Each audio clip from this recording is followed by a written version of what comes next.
Lu mau tahu cerita lucu? Ustadz Adi Hidayat. Ustadz Adi Hidayat itu belajar Islam aku nggak tahu berapa tahun.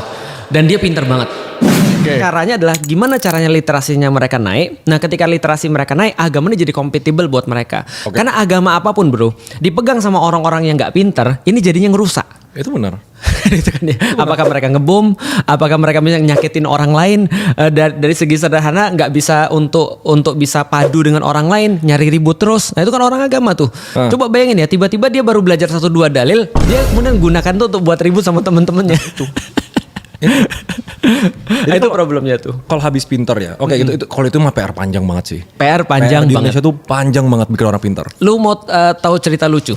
Ustadz Adi Hidayat. Ustadz Adi Hidayat itu belajar Islam aku nggak tahu berapa tahun. Dan dia pinter banget.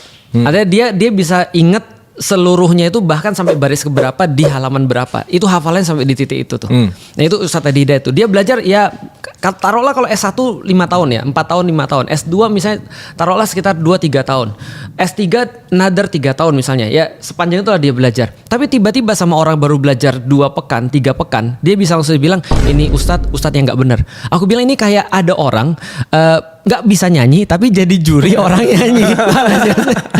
Come on. Nah ini kenapa bisa begitu? Ini jelas-jelas bukan karena agamanya, tapi karena orang-orang tadi yang belum sampai pada satu titik dia berpikir, lantas dia sudah beragama. Makanya agama ini nggak cocok untuk orang nggak mikir. Oke, berarti kita di jalur yang tepat guys.